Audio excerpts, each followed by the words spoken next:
Bonjour à toutes, je suis ravie de vous retrouver aujourd'hui pour une nouvelle vidéo de la série Lifestyle, Psychologie positive, qui est différente du développement personnel.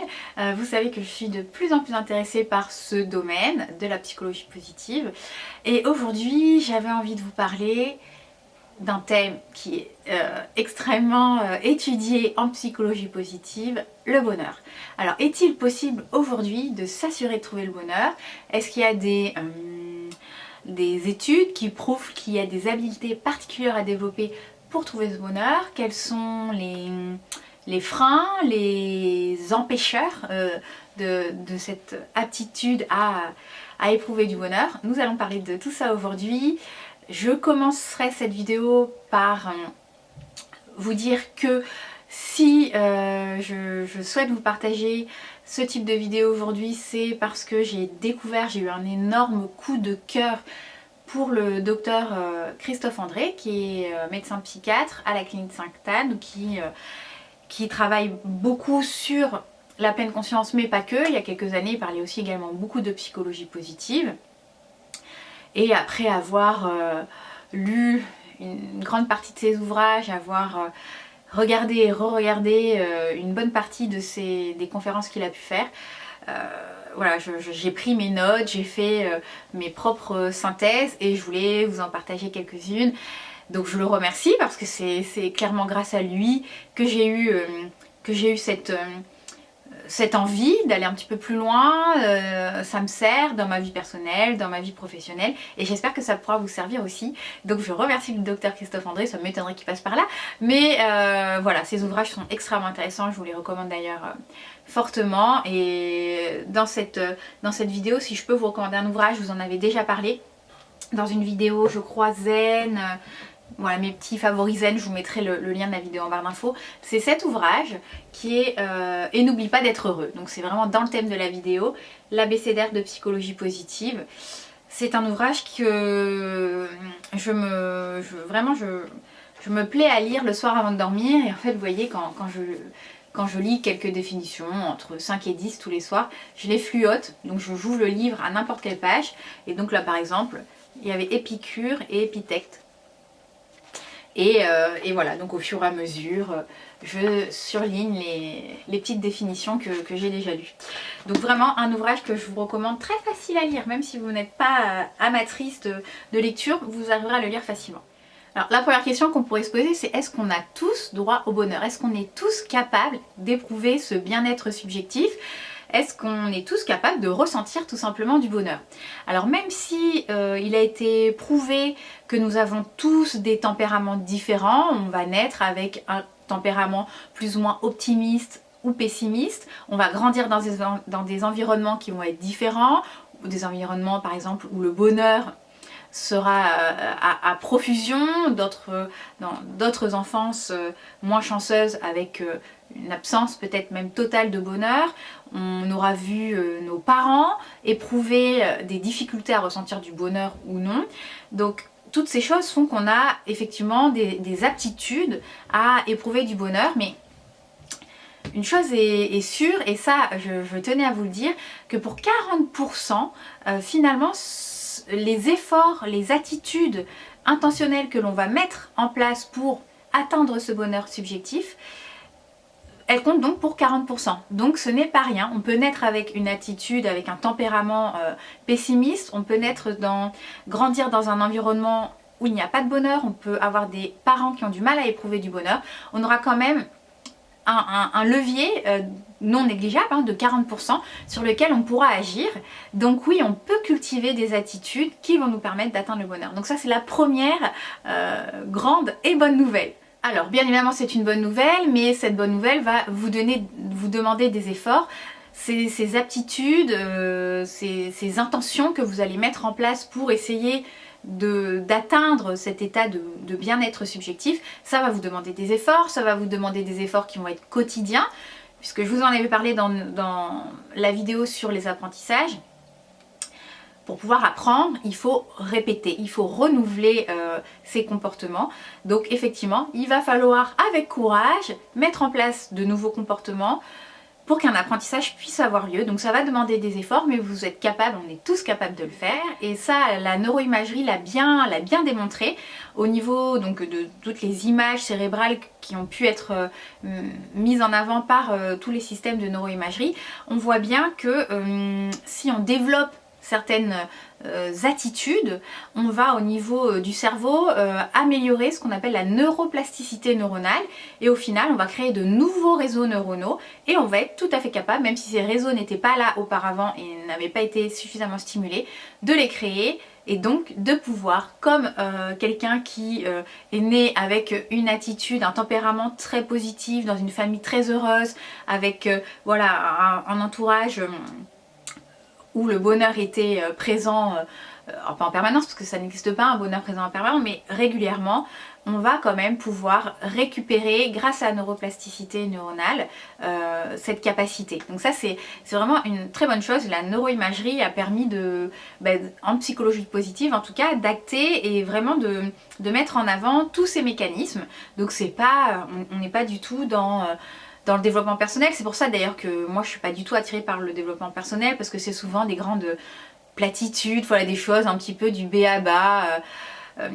Voilà, je trouve que c'est très léger, ça manque de rigueur. D'ailleurs, tout ce qui est dit n'est pas prouvé scientifiquement, alors qu'en psychologie positive, c'est très sérieux, c'est validé scientifiquement. Vous avez toujours des études à l'appui et d'ailleurs, toutes les études qui sont mises en place sont toujours très, très, très intéressantes à lire et on obtient des résultats super encourageants, du moins. Donc voilà pour cette première partie sur cette capacité donc à éprouver ce bien-être subjectif. Donc on est tous capables de le faire. On a ce petit levier qui vaut quand même pour 40%. Donc il faut essayer d'en user et d'en abuser avec courage, même si ça va demander des efforts, du temps. Mais on est capable de le faire. Alors la première chose, le premier conseil dans les attitudes à essayer de développer pour pouvoir atteindre cet état de bonheur, pour pouvoir ressentir du bonheur, ce bien-être subjectif, ça serait finalement de ne pas chercher à être 100% heureux. Et c'est souvent une des erreurs que l'on fait, on souhaite être 100% heureux. Ce qui est humain, on souhaite n'éprouver que des émotions agréables. Mais ça, c'est pas possible. Les émotions désagréables font partie de notre humanité. On est tous amenés à ressentir un jour de la tristesse, de la colère, de la peur, de la honte, de la culpabilité. Ça fait partie du panel d'émotions que l'on est amené à ressentir. Et l'idée, ça serait de se dire qu'au lieu de chercher à lutter contre ces émotions négatives, alors désagréables, pénibles, vaudrait mieux plutôt essayer de les accueillir, de leur faire une place pour qu'elles ne prennent pas toute la place et de se dire que finalement c'est normal. Ça m'arrive à moi comme ça peut arriver à mon voisin par exemple et ça fait partie de l'humanité et moins je perdrai de l'énergie à essayer de lutter contre cette émotion qui est là de toute façon, qui est la réalité, on ne va pas nier la réalité, plus je pourrai faire en sorte d'avancer, cette émotion passera pour être remplacée par une autre émotion beaucoup plus tolérable. Donc ça c'est la première chose. Ensuite il faut savoir qu'au niveau de l'homéostasie émotionnelle, c'est-à-dire de l'équilibre émotionnel, donc il y a des études qui ont prouvé que le ratio, qui s'appelle le ratio de Losatto, qui est le plus bénéfique pour justement éviter de développer plus tard des troubles psychologiques, c'est un ratio de 3 pour 1. C'est-à-dire que sur 4 émotions, il faudrait pouvoir éprouver 3 émotions agréables pour une seule émotion désagréable. Donc on est loin du 100% d'émotions positives. 3 pour 1. Donc voilà, sachez que lorsque vous éprouvez une émotion pénible, il serait intéressant d'avoir dans un environnement temporel relativement proche 3 émotions agréables pour pouvoir aller tamponner cette émotion pénible. Donc ça c'est quand même intéressant à savoir ce ratio, le plus optimal possible dirons-nous.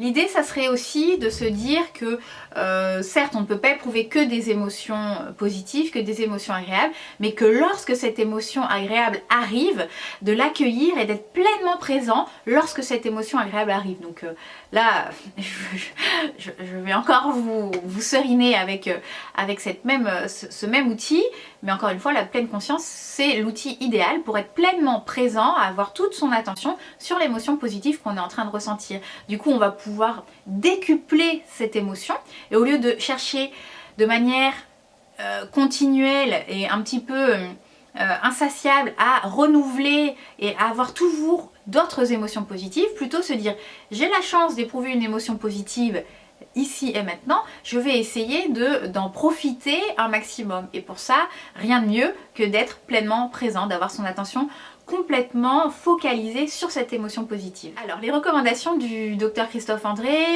des petites choses à pratiquer assez ludiques, moi je les ai un petit peu on va dire aromatisées à mon goût dans le cadre de ma consultation de psychonutrition. En tout cas lui, les conseils qu'il donne aujourd'hui en termes de psychologie positive, ça serait le soir lorsque vous allez dormir, systématiquement avant de vous endormir, de vous remémorer 3 émotions positives, 3 moments agréables, 3 moments de bonheur que vous avez vécu dans la journée qui vient de s'écouler. Ne serait-ce que la plus petite chose qui vous est arrivée de bien et vraiment de la ressentir, de la revivre pleinement pour pouvoir la mémoriser complètement. Et ça fait partie des mécanismes intéressants à développer en psychologie positive. Il parle aussi du fait de, si vous avez la chance d'avoir des enfants, du fait de partager ces moments de bonheur avec vos enfants quand vous allez dire bonne nuit à vos enfants au lit, de leur demander quel était leur moment le plus riche d'émotions positives, le plus heureux de la journée, qui vous le partage et à votre tour de lui partager quel était le vôtre. Donc ça c'est très intéressant et encore une fois on est dans un mécanisme d'apprentissage, hein, de la même manière, si votre enfant vous voit le faire, vous voit être heureux, il aura plus tendance à être heureux. Donc je vous l'avais dit en toute première partie de cette vidéo. Alors ce qu'il conseille également de faire, c'est lorsque pour le coup vous éprouvez une émotion qui est vraiment désagréable, qui a un ressenti pénible et que pour le moment vous n'avez pas les ressources de modifier la situation ou de corriger le problème qui vous a généré ce type d'émotion, au lieu de rester focalisé sur cette émotion et de perdre donc un maximum d'énergie, ça serait plutôt de vous autoriser à élargir votre focale attentionnelle et d'aller regarder ce qui va bien dans le moment présent pour pouvoir par la suite vous reconcentrer sur ce problème quand vous serez ressourcé, quand vous aurez trouvé les armes pour pouvoir modifier ce problème. Donc ne pas vous engager dans un mode résolution de problème avec une lutte permanente contre les émotions négatives. Vous ne ferez que perdre de l'énergie et passer à côté de toutes les bonnes petites choses qui arrivent en même temps, puisqu'on s'est rendu compte que finalement plus on était de mauvaise humeur, plus on avait cette focale attentionnelle qui se réduisait et qu'on n'était plus que concentré sur les tout petits détails. On ne voit plus que le détail, que la chose qui nous perturbe, alors qu'il y a un maximum de choses autour de nous pour lesquelles on pourrait éprouver des émotions positives. Donc l'idée c'est d'élargir pour le coup sa focale attentionnelle pour ne pas rester fixé sur son problème. Et ça, tous ces exercices d'entraînement attentionnel, de focalisation et d'élargissement de la focale, je suis désolée mais bon, la pleine conscience permet de faire ça, hein. Donc vous voyez encore une fois, la pleine conscience permet de nombreux bénéfices, aussi bien pour l'accueil des émotions désagréables, mais aussi pour le ressenti décuplé des émotions positives. Alors moi je rajouterais donc ma petite touche, lui il n'a pas vraiment, enfin il fait de temps en temps les promos de ses livres, ce qui est tout à fait normal et encore une fois il a bien raison de le faire et ses ouvrages sont tellement, sont des cadeaux pour nous, donc encore il y a beaucoup d'auteurs, si on peut dire des auteurs qui écrivent des bouquins où vous apprenez pas grand chose, hein, mais là pour le coup ces ouvrages ce sont des petites merveilles. Et donc moi j'ai rajouté ma petite touche et je vous dirais de vous acheter cet ouvrage, l'abécédaire de psychologie positive. Je vous mettrai mon lien Amazon en barre d'infos. Et tous les soirs, une fois que vous avez fait votre petit rituel de vous rappeler les 3 pensées, les 3 moments de bien-être, de bonheur que vous avez ressentis dans la journée, de vous accorder 5, allez, entre 3 et 10 petites définitions. Ça peut être... moi je trouve que ça prête à réflexion. Moi je les lis avec mon compagnon et on échange un petit peu dessus le temps qu'il s'endorme. Mais voilà, vous voyez des fois il y a des définitions qui sont très très courtes et je trouve ça vraiment, vraiment sympa. D'ailleurs là j'ai ouvert la page et j'ai pas fait exprès cette définition que je vais vous lire. Droit au bonheur, puisqu'on est vraiment en plein dans le sujet, le thème de la vidéo aujourd'hui. Alors que dit-il? Droit au bonheur. donc en questionnement. Que réclamons-nous exactement lorsque nous revendiquons, pour nous ou pour d'autres, des droits au travail, au logement, au bonheur? Pas qu'on nous les serve tout cuit, mais qu'on nous permette d'y accéder par nos efforts. Un droit n'est pas un dû, mais un possible que l'on réclame. À ce titre, tout citoyen a droit au bonheur, ou plutôt aux conditions de vie lui permettant de le construire. Donc on en revient un petit peu à ce que je vous disais en tout début de vidéo. On a quand même les capacités de pouvoir se construire notre propre bonheur, tant et si bien, c'est sûr que si vous vivez dans un pays qui est en guerre, que vous n'avez pas de quoi vous loger, pas de quoi vous protéger, pas de quoi vous nourrir, c'est quand même plus compliqué. Mais dans la société dans laquelle on vit aujourd'hui, c'est pas forcément un problème. Quoique se loger et se nourrir, ça devient de plus en plus compliqué. Mais bon, voilà, je vous fais un petit peu le parallèle avec des situations extrêmes. Si vous vivez dans un pays en état de guerre, ça sera toujours moins bien qu'en France. Donc je vous ai parlé du premier point, ne pas chercher à être 100% tout le temps heureuse, ce qui n'est pas possible. Le second point, c'est de faire attention vraiment à l'habituation hédonique. Alors je ne sais pas si vous avez déjà entendu parler de ce terme. Moi personnellement, je savais ce que c'était que l'hédonisme, mais je ne voyais pas exactement ce que voulait dire l'habituation hédonique. Donc je l'ai appris grâce à toutes les interventions du docteur Christophe André. L'habituation hédonique, en fait, c'est cette fâcheuse tendance qu'on a à ne plus se rendre compte de toutes les facilités, de toutes les chances, de toutes les choses qui sont mises à notre disposition dans notre vie de tous les jours. C'est-à-dire que plus on va avoir accès à telle ou telle facilité, plus pour nous ça va nous paraître normal. C'est ça le processus d'habituation hédonique, et donc on ne prendra même plus conscience de la chance qu'on a de pouvoir bénéficier de telle ou telle chose. Donc c'est quand même une catastrophe, puisque finalement on va toujours être à la course de nouvelles choses. Et c'est pour ça qu'aujourd'hui on vit dans cette société d'hyper-consommation, c'est qu'on est en permanence à la recherche d'acquisition de nouveaux objets, de nouvelles voitures, de nouveaux appartements, de nouveaux sacs. Voilà, dans l'hyperconsommation pour pouvoir obtenir un plaisir qui finalement ne dure jamais. Parce qu'on s'est rendu compte que ce processus d'habituation hédonique, il était beaucoup plus fort pour les biens matériels. Donc on est dans des escalades sans fin finalement. On va s'acheter une nouvelle voiture. Sur le moment, ça va nous faire grandement plaisir. On va avoir vraiment, ça les études les ont prouvé aussi, il y a eu des courbes qui ont été faites, on voit vraiment que le niveau de bonheur augmente significativement, mais vraiment que sur le court terme. Et on pourrait avoir tendance à croire que le bonheur va se stabiliser beaucoup plus haut, mais en fait pas du tout. Finalement ça retombe peut-être un petit peu plus haut que le bonheur basal qu'on avait avant cette acquisition d'un nouveau bien, mais ça retombe quand même beaucoup plus bas.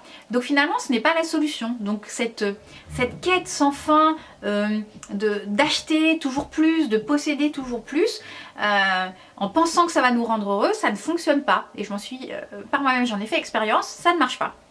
Donc on s'est rendu compte que cette habituation hédonique, par contre ça fonctionne pas de la même manière avec tout ce qui est activité, avec tout ce qui est vraiment expérience de vie. C'est-à-dire que finalement, lorsque l'on veut éprouver du bonheur, si on est à la recherche du bonheur, par exemple, il vaut mieux aller s'inscrire dans un cours pour apprendre à jouer de la flûte traversière par exemple, moi c'est mon cas, j'aimerais beaucoup faire ça, plutôt que d'aller s'acheter un nouveau sac à main. Le plaisir va durer beaucoup plus longtemps parce que vous n'aurez pas cette érosion hédonique. Donc je pense que ça peut vraiment laisser une porte ouverte à de nouveaux changements au niveau de nos comportements, surtout dans la société d'hyperconsommation dans laquelle on est aujourd'hui. On souhaite être plus heureux et on se dit, si j'achète un nouvel appartement, si j'achète une nouvelle voiture, si je change de compagnon, si je m'achète des nouvelles chaussures, et ben je serai plus heureuse. Vous serez plus heureuse sur le court terme, mais certainement pas sur le long terme. Donc privilégiez plutôt les nouvelles activités, les expériences, des choses qui vont réellement vous rendre plus heureuse et qui dureront sur le long terme. Puisque le problème qui nous guette avec cette habituation hédonique, cette érosion hédonique, ce sont les comportements addictif, compulsif, puisqu'on va être en quête permanente d'un nouveau bonheur. Comme le bonheur va être fugace, de courte durée, on va être vraiment dans cette escalade, alors pas thérapeutique, mais dans cette escalade de l'achat, pour finalement ne pas réussir à trouver un bonheur suffisamment stable sur le long terme. Et on va se retrouver, ça arrive, hein, on en voit très régulièrement, les achats compulsifs et les comportements addictifs. Alors quelles sont les recommandations du docteur Christophe André concernant cette habituation et cette érosion hédonique? C'est d'être encore une fois pleinement présent à toutes les choses, à tous les avantages que l'on a dans notre quotidien, qui font partie de notre quotidien et qui passent complètement inaperçus. Je vous donne l'exemple qu'il a lui-même cité, que je trouve vraiment très très parlant, la douche chaude. Tous les matins, vous vous douchez, tous les soirs. Et lorsque vous vous douchez, je suppose que vous prenez même pas la peine de vous dire tiens, quel plaisir d'avoir d'avoir la possibilité de me doucher à l'eau chaude. Vous êtes déjà en train de soit ruminer ce qui s'est passé la veille au travail, soit d'anticiper sur ce qui va se passer aujourd'hui dans la journée. Et finalement, ce moment de bonheur passe complètement inaperçu, et le jour où vous allez vous rendre compte que finalement, quelle chance d'avoir accès à l'eau chaude, c'est lorsque votre chaudière va vous lâcher. Donc vraiment son conseil, c'est d'être présent et de prendre conscience de tout ce qui nous entoure et qui nous apporte des petits plaisirs au quotidien, pour ne pas attendre qu'il nous soit retiré pour réaliser à quel point il est intéressant. Il cite dans une de ses conférences une citation qui m'avait beaucoup plu. Alors non, je ne me souviens plus l'auteur, mais c'était quelque chose du genre bonheur, je t'ai reconnu à l'odeur de ton parfum lorsque tu es parti, ou quelque chose comme ça. Et je trouvais que c'était très bien dit. Finalement, on s'aperçoit qu'on était heureux une fois qu'on n'est plus heureux. Donc c'est quand même un petit peu dommage de passer à côté de ces moments de bonheur que la vie nous offre. Alors il conseille aussi bien évidemment de pratiquer la gratitude, de savoir être reconnaissant de ce que l'on a, de la chance qu'on a de pouvoir avoir telle ou telle chose, des relations que l'on peut lier avec d'autres personnes, de savoir reconnaître tout simplement et d'exprimer de la gratitude.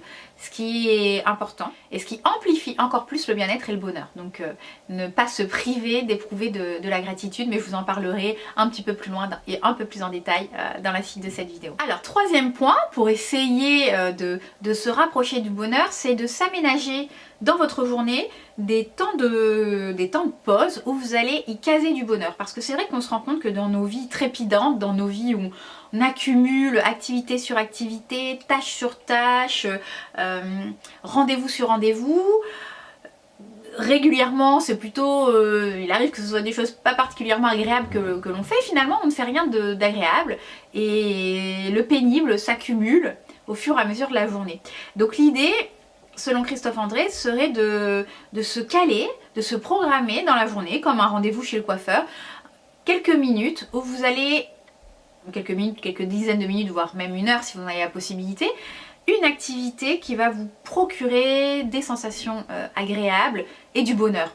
Donc c'est intéressant à faire et il faudrait, pour les potentialiser, être pleinement présent, parce que c'est sûr que si vous calez un cours de yoga voilà, à la fin de votre journée de travail, ce qui est une bonne chose en soi, puisque vous aurez donc programmé cette petite oasis, on va dire, de bonheur avant de rentrer chez vous, et que pendant votre cours de yoga vous êtes en train de ruminer ce qui s'est passé dans la journée, ça n'aura aucun bénéfice. Donc se programmer un moment où vous allez être vraiment une activité qui va vous détendre, qui va vous procurer des sensations agréables, mais être réellement présent lorsque vous allez pratiquer cette activité. Pas déjà en train de penser qu'est-ce que je vais faire à manger ce soir, est-ce que la maison est bien rangée, voilà, ça c'est intéressant. Et puis une fois que, encore une fois, vous aurez réalisé cette activité, le soir avant de dormir, vous la remémorez pour vraiment l'ancrer en vous, ce moment de bonheur.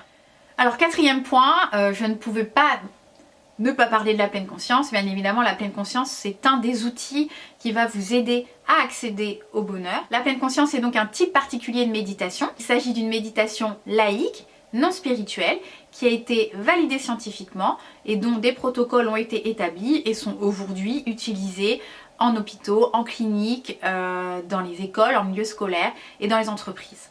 La pleine conscience en fait consiste en un entraînement attentionnel afin de vous permettre finalement de vous focaliser sur le ici et maintenant pour éviter d'avoir votre esprit qui vous embarque dans le passé ou dans le futur, d'être en permanence dans les ruminations, dans la tristesse ou encore dans l'extrapolation vers le futur et qui pourrait être source de stress et d'anxiété. La pleine conscience est donc un outil des TCC de troisième vague. Moi c'est un outil que j'utilise très régulièrement en consultation, j'ai créé mes propres audios, je me suis inspirée notamment de ce Christophe André mais d'autres médecins qui ont été précurseurs aux États-Unis notamment sur tout ce qui était alimentation de pleine conscience. Mais l'idée c'est d'être pleinement présent à ce que vous faites et de ne pas vous laisser interrompre parce qu'un des problèmes qu'on a aujourd'hui c'est d'être en permanence interrompu dans tout ce qu'on fait. Je pense ne pas être la seule mais quand on commence à faire quelque chose, est-ce qu'on n'est pas systématiquement, en plus c'est que ces téléphones portables qu'on a avec les notifications, que ce soit des newsletters auxquels vous êtes abonné, moi en plus c'est un petit peu particulier puisque mon activité professionnelle fait que je suis en permanence sur mes ordinateurs à recevoir des mails de mes patients, des bilans biologiques, enfin voilà ça n'arrête pas toute la journée et donc du coup on est dans cette discontinuité attentionnelle, c'est-à-dire qu'on ne peut pas faire une activité sans être perturbé, sans être interrompu et ça perturbe énormément notre capacité à être pleinement présent et donc à pouvoir bénéficier et à retirer tous les bénéfices de l'activité que l'on est en train de pratiquer. Et donc parfois on passe complètement à côté du bonheur, on loupe le train du bonheur et on s'en rend compte finalement qu'après, tiens c'est vrai que c'était sympa ce que je faisais là et on sait aujourd'hui que la sensation de bien-être, c'est une sensation que l'on partage avec les animaux et que pour pouvoir transformer cette simple sensation de bien-être en véritable bonheur, qui est quelque chose de beaucoup plus large, de beaucoup plus grand, il faut y apporter la conscience. Le bonheur, c'est un bien-être dont on a conscience. Donc le fait de pratiquer la pleine conscience va vous permettre justement de pouvoir porter votre attention sur tous ces petits moments de bonheur sur lesquels vous pourriez passer sans même vous rendre compte. Ce qui serait dommage puisque le bonheur n'est pas permanent, il est amené à arriver et à repartir par petites touches. Donc quand il arrive, l'idée ça serait d'être pleinement présent pour pouvoir l'accueillir et pour pouvoir en profiter. Alors je reviendrai juste sur cette difficulté qu'on a à rester attentif sur la tâche qu'on est en train de réaliser. Les études ont prouvé que finalement cette stabilité attentionnelle c'était un très bon prédicteur de notre état émotionnel. Donc plus on va avoir une stabilité, une bonne qualité de notre stabilité attentionnelle, plus on va être capable d'atteindre cet état émotionnel du bonheur. Donc il faut la travailler et je vous en parlerai un petit peu plus tard. Mais le problème aujourd'hui c'est cette pollution attentionnelle qu'on subit au quotidien. Il faut instaurer des petites règles pour essayer de garder une attention beaucoup plus stable et de ne pas être perturbé, interrompu en permanence dans tout ce qu'on fait. Alors les recommandations du docteur Christophe André concernant la pleine conscience, ça serait, alors je vous ferai une vidéo beaucoup plus détaillée qui ne portera que sur la pleine conscience, à mon avis d'ailleurs il y en aura plus d'une, ça sera peut-être sur ma chaîne professionnelle parce que là pour le coup on est vraiment dans un outil que j'utilise et que je me sens très légitime d'utiliser. Alors là bon je vous parle de psychologie positive, c'est un petit peu plus vaste, c'est un peu plus léger et je pense que ça peut intéresser le plus grand nombre. Donc lui ce qu'il recommande c'est de s'aménager dans la journée un temps où l'on va pratiquer les exercices de pleine conscience pour pouvoir justement développer cette capacité, cette stabilité attentionnelle d'une part, de pouvoir également dans n'importe quelle situation essayer de teinter toutes ces activités de pleine conscience, essayer d'être pleinement présent à chaque action que l'on fait, instant après instant, et de trouver vraiment de mettre à profit tous les petits moments qu'on a quand on est dans une file d'attente à la boulangerie, quand on est dans la salle d'attente chez le médecin, tous ces petits moments voilà, de pause, d'attente, au lieu de se jeter sur son téléphone, de prendre le temps juste d'être et pas de faire, de regarder comment est-ce qu'on est, comment est-ce qu'on se sent, quelles sont nos émotions, quelles sont nos pensées, quels sont nos ressentis sur le moment présent. Donc voilà ces recommandations et c'est pour ma part quelque chose que j'ai mis en place depuis plusieurs mois et que je trouve effectivement extrêmement intéressant puisque finalement on n'est pas obligé de s'accorder un moment particulier dans la journée pour méditer, même si moi je le fais, mais voilà, à n'importe quel moment finalement on se rend compte que dans la journée, eh ben, au lieu de prendre son téléphone, d'aller checker ses réseaux sociaux, d'aller regarder ce qui se passe sur YouTube, d'aller sur Instagram, non, je prends juste 3-4 minutes et puis je me pose la question, comment est-ce que je vais? Est-ce que j'ai soif? Est-ce que j'ai envie d'aller aux toilettes? Comment est-ce que je me sens à l'intérieur? Et voilà, de faire le point, de regarder un peu ce qui se passe autour. Donc c'est une attitude à développer. C'est pas évident parce que ça fait pas du tout, c'est pas du tout ancré en moi et je pense pas que ça soit non plus ancré dans la majorité d'entre vous, mais voilà, ce sont des attitudes à développer, je dirais. Alors ensuite, autre point, réaliser une détox. Et là je ne vais pas vous parler de détox hépatique. Si vous voulez en savoir plus sur la détox hépatique, j'en ai parlé vraiment de manière très détaillée sur ma chaîne professionnelle. Là on est dans de la micronutrition pure, la détox hépatique c'est extrêmement intéressant. Mais là je vais vous parler d'une autre détox qui risque de toutes vous concerner, d'autant plus si vous regardez cette vidéo, il s'agit de la détox digitale. Oui, parce qu'aujourd'hui on s'est rendu compte qu'on vit dans une société de pléthore. Dans l'alimentation, on sait très bien ce que ça a donné, des problèmes de surpoids et d'obésité, mais dans le milieu digital, ça pose aussi également énormément de problèmes. Les deux problèmes principaux qui ont été mis en avant, le premier, c'est déjà que cette pléthore d'écrans, les réseaux sociaux, ont fait qu'on a privilégié les liens virtuels aux liens sociaux réels. Et aujourd'hui, rien ne prouve, et d'ailleurs, on serait plutôt amené à prouver le contraire, que les bénéfices des liens virtuels n'ont rien à voir avec ceux apportés par les liens sociaux réels. Alors ça, moi j'en ai fait les frais, puisque ça fait quand même au moins 6 ans que je suis, 6-7 ans que je suis sur YouTube, et c'est vrai que j'ai eu... Alors, j'ai pas 1 million d'abonnés, j'en ai même pas 100 000, mais c'est déjà quand même énorme de se dire qu'on a 30 000, 40 000 personnes qui nous suivent. Enfin, vous imaginez, dans une vie, on n'est même pas amené à discuter avec 30 000, 40 000 personnes. Et le fait de se dire qu'on a tous ces gens autour de nous, j'ai l'impression, en tout cas j'ai eu l'impression que je n'avais plus vraiment besoin de développer des liens sociaux réels. Et à tort, bien évidemment, à tort. Donc, même si pour l'instant les études ne sont pas complètement...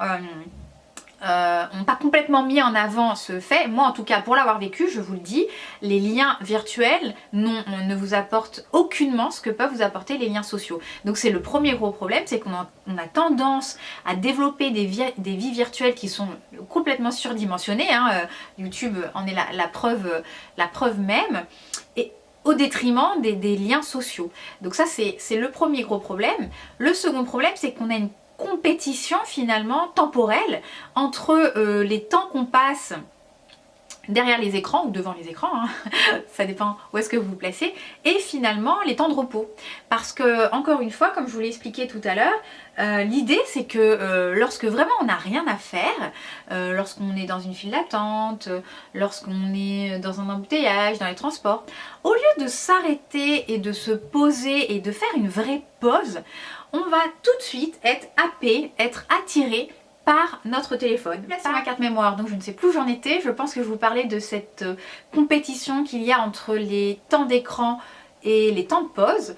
Et franchement j'étais une des premières victimes de cette compétition parce que jusqu'à pas si longtemps que ça, dès que j'avais une pause entre 2 cours, entre 2 conférences, entre 2 patients, c'était téléphone, checker mes mails, voilà, c'était toujours être happé par des petites choses comme ça qui finalement n'ont pas tant d'importance que ça et peuvent être reportées.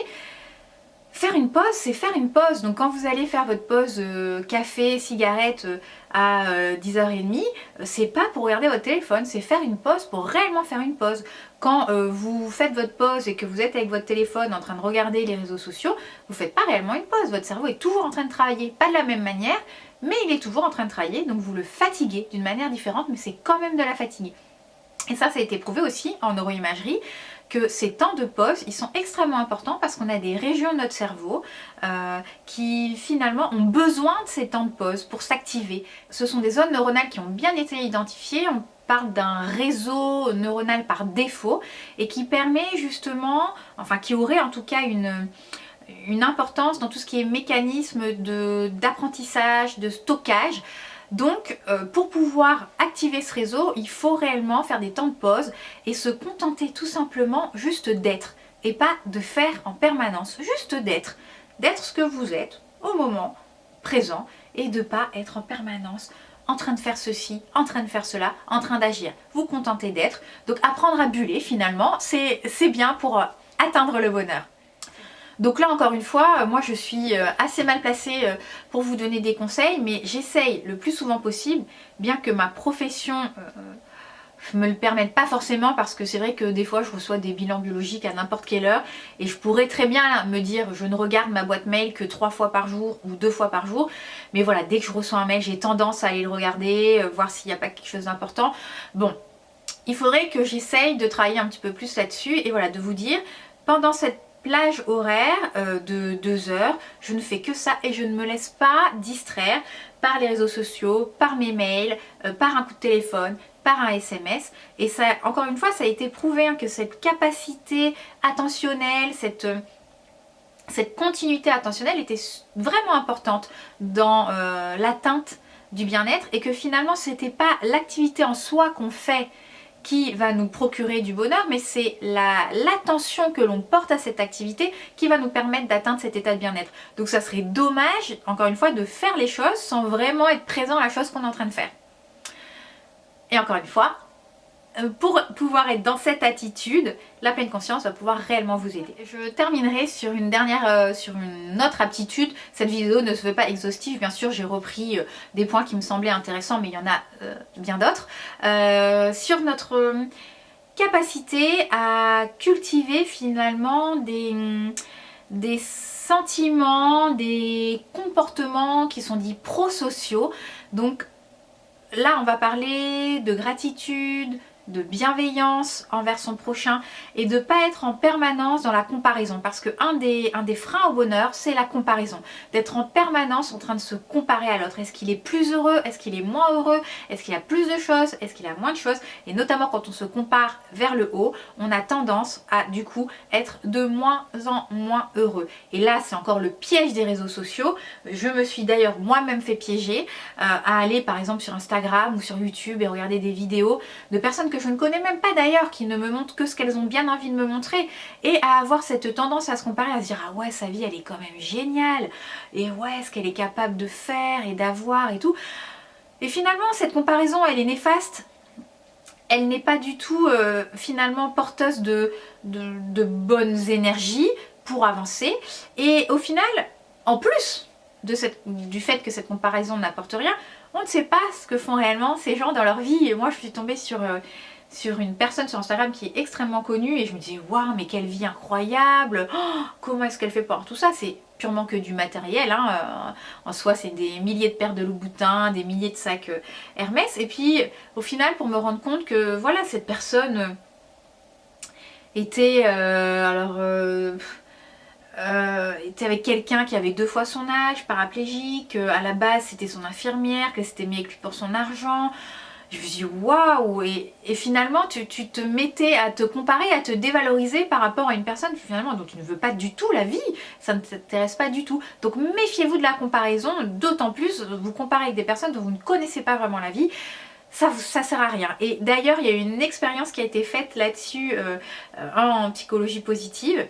Ils se sont attachés à prendre des photos de podium de médaillés aux Jeux Olympiques et finalement de ne mettre que les visages et d'essayer de déterminer qui était la personne la plus heureuse et la moins heureuse sur ce podium. Bon, vous vous doutez bien que la personne la plus heureuse c'est la médaillée d'or, ça paraît logique. Mais on pourrait penser que la personne la moins heureuse est la médaillée de bronze. Et en fait non, pas du tout. La personne la moins heureuse c'est la médaillée d'argent parce qu'elle se compare à la médaille d'or. Et pour pouvoir faire ces comparaisons, ils ont observé finalement le sourire de ces médaillés. Et quand on parle de sourire, on parle du vrai sourire. Le vrai sourire c'est quand on sourit avec l'ensemble du visage, c'est-à-dire aussi bien avec la bouche qu'avec les yeux. Et on s'est rendu compte que les médaillés d'argent en fait ne souriaient qu'avec la partie basse du visage, le sourire un petit peu hôtesse de l'air comme le dit Christophe André. Ça m'a fait beaucoup rire cette expérience.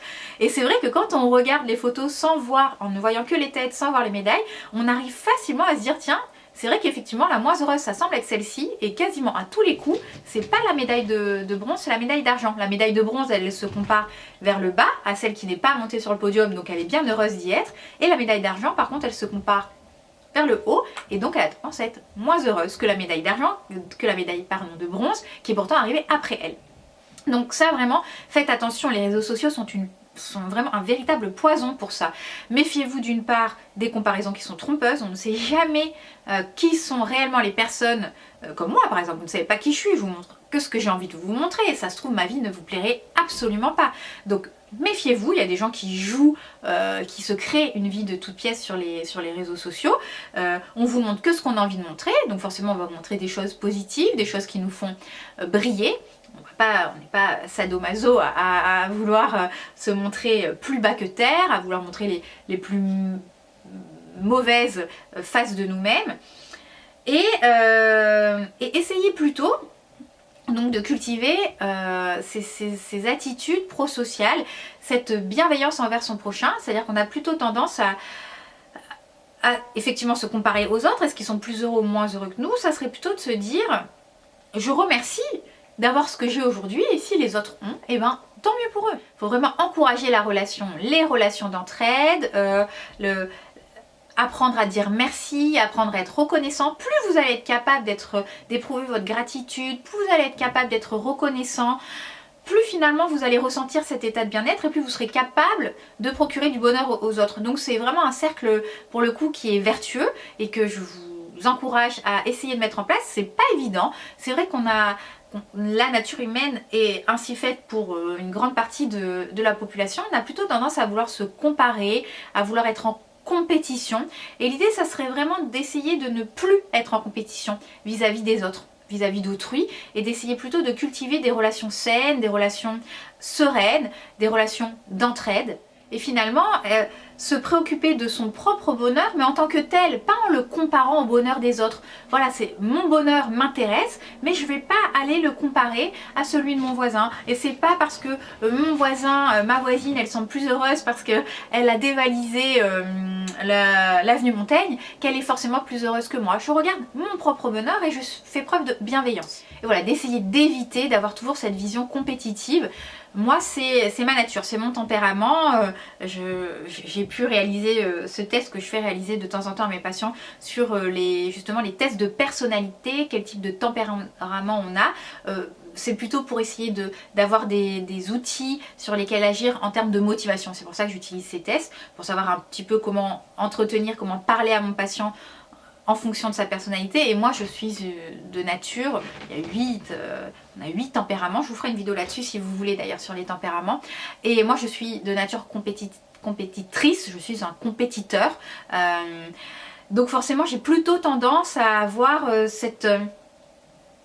ce côté toujours vouloir donner le meilleur de moi-même, mais j'ai l'impression d'être plus en compétition avec moi-même qu'avec les autres, parce que j'aime aider les autres, voilà, j'aime partager mes connaissances, j'aime faire avancer les gens, je suis vraiment heureuse de pouvoir aider les gens à avancer, je suis toujours là à donner des conseils à droite à gauche concernant par exemple la micronutrition, mais j'ai ce côté compétiteur, mais compétition envers moi-même, être toujours mieux, aller toujours de l'avant, faire toujours mieux. Donc de l'extérieur ça pourrait paraître être compétitrice vis-à-vis des autres, mais c'est pas vraiment comme ça que je le vis. En tout cas ça serait bien, et je pense qu'il faut le travailler, avoir cette vision moins compétitrice, moins compétitive, et être plus dans l'altruisme, être plus dans la tolérance, être plus dans la bienveillance envers son prochain. Alors pour terminer, je conclurai sur une question toute simple. Finalement, est-ce qu'il y a un intérêt à essayer d'aller atteindre ce bonheur, ce bien-être conscientisé? Alors oui, forcément, sinon je vous aurais pas fait cette vidéo. Pourquoi oui? Parce que le fait de travailler à son bonheur, finalement, ça a de nombreux effets positifs sur notre santé, il y a plein d'études scientifiques qui l'ont démontré, sur nos relations sociales, sur notre vision du monde, sur nos capacités cérébrales et sur notre capacité à supporter l'incertitude.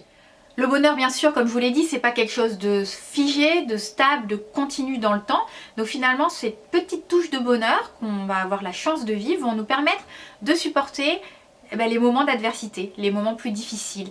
Donc c'est important effectivement de pouvoir avoir ces moments de bonheur, et je vous ai encore une fois parlé de cette homéostasie émotionnelle, de 3 émotions désagréables pour 3 émotions agréables pour une émotion pénible. Alors d'autant plus que notre cerveau il a tendance à prioriser le négatif, il a toujours tendance à retenir le négatif, donc c'est pour ça que c'est extrêmement important de prendre conscience de ce qui se passe de positif. Ce qui nous permet de ne pas subir la priorisation permanente qui est faite au négatif par le cerveau. Donc éprouver, finalement arriver à ressentir le bonheur, ça va nous permettre de vivre notre vie, de faire en sorte que notre vie vaille la peine d'être vécue, parce qu'on va tous finir par mourir. Et donc du coup, pour que cette vie vaille la peine d'être vécue, il faut qu'elle soit parsemée, il faut qu'elle soit tachetée, et pas entachée, tachetée de petites périodes, de petits oasis de bonheur. Alors, bien sûr, certaines personnes trouvent ça complètement naïf, on parle d'imbéciles heureux, la recherche du bonheur. On a encore été coupé, j'en ai profité pour aller mettre du vernis parce que je sors ce soir. J'en étais donc à cette quête du bonheur. On doit vraiment aller à coûte que coûte à sa quête. Effectivement, finalement, c'est pas forcément un but en soi, mais c'est un moyen. C'est un moyen de pouvoir supporter l'adversité, de pouvoir supporter les épreuves que la vie va nous imposer. Enfin, on peut très bien faire passer d'autres objectifs, d'autres choses avant le bonheur. On peut avoir d'autres valeurs, et on peut très bien se dire que on veuille mettre sa vie au service de telle ou telle valeur, mais finalement ça tombe plutôt bien, puisque le fait de s'engager dans ces valeurs qui donnent du sens à notre vie, ça va nous apporter du bonheur. Donc en fait il y a un lien entre les actions qu'on va mener dans le sens de nos valeurs et le bonheur. Donc finalement voilà, ça tombe plutôt bien. Donc l'idée encore une fois c'est de clarifier un petit peu ces valeurs, et promis je vous ferai une vidéo sur les valeurs telles qu'elles sont envisagées en psychologie positive. Voilà, j'en ai terminé avec cette vidéo sur le bonheur. J'espère qu'elle vous aura plu. Je remercie encore une fois le docteur Christophe André pour son savoir, pour ses compétences, pour sa sagesse. Et je vous dis à très bientôt pour une prochaine vidéo.